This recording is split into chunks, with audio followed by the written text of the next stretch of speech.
अस्सलाम वालेकुम। की हाल चाल है सज्जनों, बेलियो ते मित्रों। उम्मीद करते हैं सब खैरियत नाल ही होण। मेरे सारे सुनने वाले बेली ते अज यार आप गल करनी है कि कोई एक बादशाह सी ते उनदी ना बेटी जवान हो गई ते दो तिना जगह तो ना उन्होंने रिश्ता है। ते बादशाह ने ना सोचा कि होवे ना ते मैं अपनी बेटी की भी सलाह नाल लै ला कि कल नूं कोई मसला ना बने। बादशाह ने मलका नूं कहा कि जाके ते अपनी बेटी नाल ना सलाह मशवरा कर भी इस तरह दो तिना जगह तो रिश्ते आए आ ते भी तुहाडी की सलाह। ते मलका जाके ते अपनी बेटी नाल गल करदी है भी तेरा वालद इस तरह गल कर रहा कि दो तीन जगह तो रिश्ते आए आ ते शादी करनी आ ते तुहाडी कोई अपनी राय है। ते अगों जिहड़ी शहजादी सी ना ਉਹਨੇ ਮਲਕਾ ਨੂੰ ਇਹ ਜਵਾਬ ਦਿੱਤਾ। ਉਹਨੇ ਕਿਹਾ ਜੀ ਕਿ ਸ਼ਾਦੀ ਬਿਲਕੁਲ ਜਿੱਥੇ ਮਰਜ਼ੀ ਤੁਸੀਂ ਕਰ ਦਿਆ ਜੋ, ਮੇਰੀ ਰਜ਼ਾਮੰਦੀ ਹੈ, ਮੈਂ ਰਾਜ਼ੀ ਹਾਂ। ਜਿੱਥੇ ਤੁਸੀਂ ਕਰਦੇ ਹੋ ਮੈਂ ਹੱਸੀ ਖੁਸ਼ੀ ਜ਼ਿੰਦਗੀ ਗੁਜ਼ਾਰਾਂਗੀ। ਲੇਕਿਨ ਗੱਲ ਇਹ ਆ ਕਿ ਮੇਰੀਆਂ ਸ਼ਰਤਾਂ ਨੇ ਤਿੰਨ, ਜਿਹੜਾ ਕਿ ਜਿੰਦੇ ਨਾਲ ਮੈਂ ਸ਼ਾਦੀ ਕਰਾਉਣੀ ਹੈ ਨਾ ਉਹ ਮੇਰੀਆਂ ਸ਼ਰਤਾਂ ਪੂਰੀਆਂ ਕਰ ਦੇ ਤੇ ਮੈਂ ਉਹ ਸ਼ਹਿਜ਼ਾਦੇ ਨਾਲ ਸ਼ਾਦੀ ਕਰ। ਤੇ ਮਲਕਾ ਕਹਿੰਦੀ ਕਿ ਸ਼ਰਤਾਂ ਤਿੰਨ ਦੱਸੋ। ਸ਼ਹਿਜ਼ਾਦੀ ਨੇ ਸ਼ਰਤਾਂ ਦੱਸੀਆਂ ਨਾ। ਉਹਨੇ ਕਿਹਾ ਜੀ ਪਹਿਲੀ ਸ਼ਰਤ ਮੇਰੀ ਇਹ ਆ ਕਿ ਇਹ ਜਿਹੜਾ ਤਲਾਅ ਨਾ ਜਿੰਦੇ ਚ ਆਦਮਖੋਰ ਮਗਰਮੱਛ ਹੁੰਦਾ, ਇਹਦੇ ਵਿੱਚ ਸ਼ਹਿਜ਼ਾਦਾ ਉਹ ਨਹਾਏਗਾ। ਪਹਿਲੀ ਮੇਰੀ ਇਹ ਸ਼ਰਤ ਆ। ਤੇ ਦੂਸਰੀ ਮੇਰੀ ਇਹ ਸ਼ਰਤ ਆ ਕਿ ਉਹ ਬਿਰਿਆਨੀ ਦੀ ਦੇਗ ਇੱਕ ਪੂਰੀ ਖਾਏਗਾ। ਤੇ ਤੀਸਰੀ ਮੇਰੀ ਇਹ ਸ਼ਰਤ ਆ ਕਿ ਉਹ ਸੁੱਤੇ ਹੋਏ ਘੋੜੇ ਦੇ ਉੱਤੇ ਸਵਾਰੀ ਕਰੇਗਾ।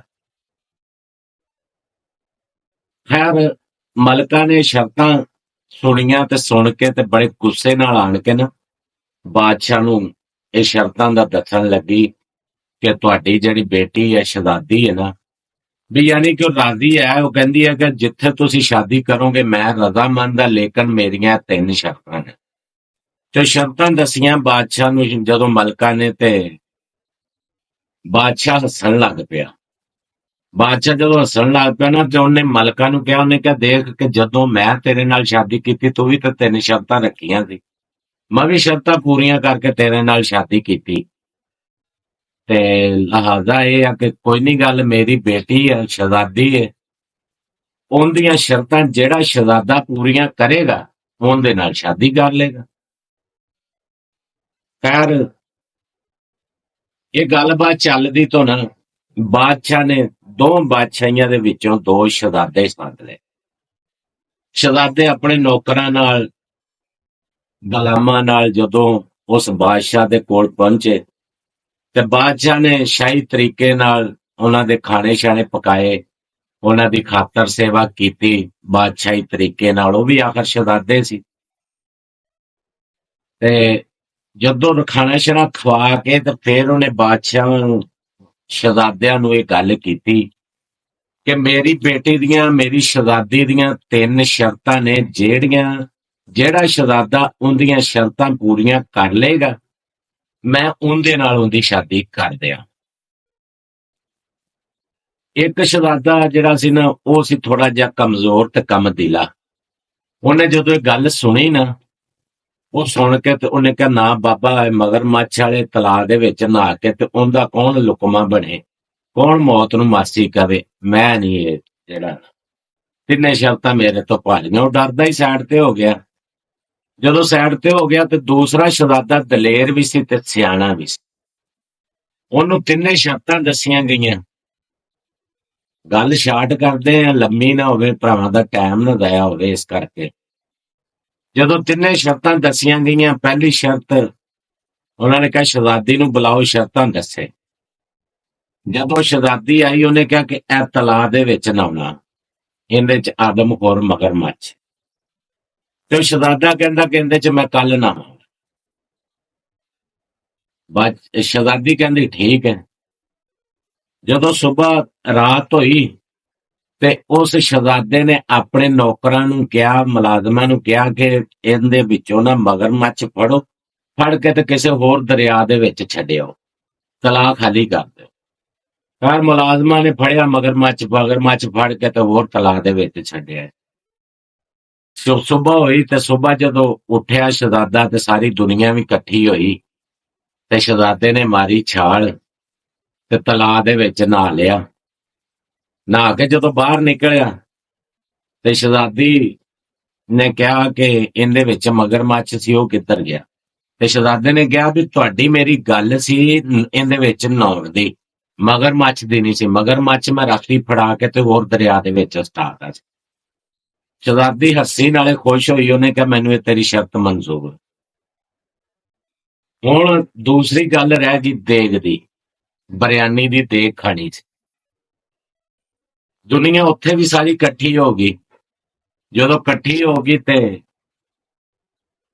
ਦੇਗ ਬਿਰਿਆਨੀ ਦੀ ਆ ਗਈ ਤੇ ਬਾਦਸ਼ਾਹ ਦਾ ਜਿਹੜਾ ਪੁੱਤਰ ਸ਼ਹਿਜ਼ਾਦਾ ਆਇਆ ਸੀ ਨਾ, ਉਹ ਵੀ ਬੜਾ ਸਿਆਣਾ ਸੀ। ਸ਼ਹਿਜ਼ਾਦੀ ਨੇ ਕਿਹਾ ਕਿ ਇਹ ਦੇਗ ਸਾਰੀ ਖਾਣੀ ਆ, ਬਿਰਿਆਨੀ ਦੇਗ ਇੱਕ ਖਾਣੀ ਆ। ਉਹਨੇ ਨਾ ਆਪਣੇ ਝੋਲੇ ਦੇ ਵਿੱਚੋਂ, ਸਮਾਨ ਦੇ ਵਿੱਚੋਂ ਇੱਕ ਬਾਜ਼ਾਰ ਚੋਂ ਖਰੀਦੀ ਹੋਈ ਛੋਟੀ ਜਿਹੀ ਦੇਗ, ਜਿੰਦੇ ਵਿੱਚ ਪਲੇਟ ਡੇਢ ਚੌਲਾਂ ਦੀ ਪਵੇ, ਉਹ ਉਹਨੇ ਕੱਢੀ।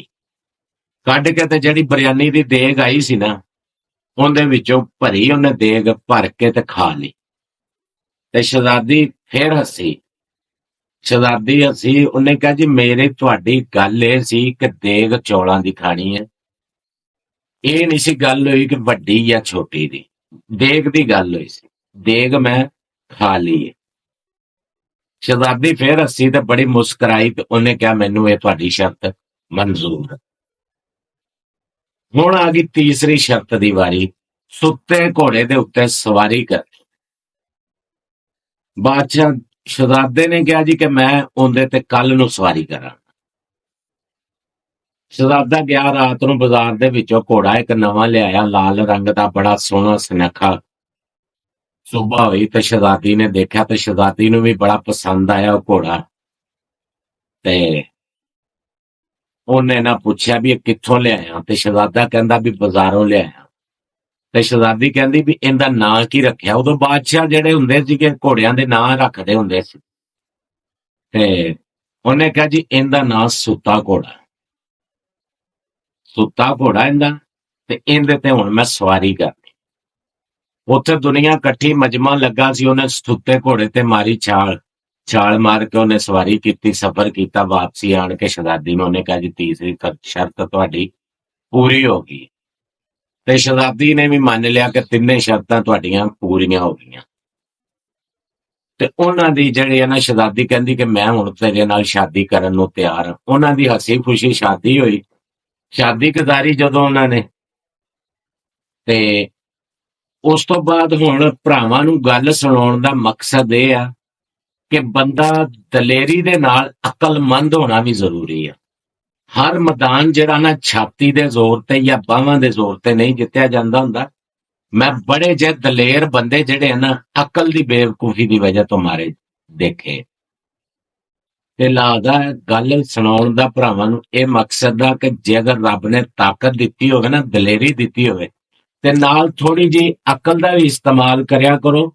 ਅਕਲ ਦਾ ਇਸਤੇਮਾਲ ਕਰਕੇ ਤੁਹਾਡਾ ਬੜਾ ਜਿਹਾ ਫਾਇਦਾ ਹੋ ਜਾਂਦਾ। ਤੇ ਲਿਹਾਜ਼ਾ ਉਮੀਦ ਹੈ ਸੱਜਣਾ ਬੇਲੀਆਂ ਨੂੰ ਗੱਲ ਪਸੰਦ ਆਈ ਹੋਏਗੀ। ਜੇ ਚੰਗੀ ਲੱਗੀ ਹੋਵੇ ਤੇ ਲਾਈਕ ਕਰਿਆ ਜੋ।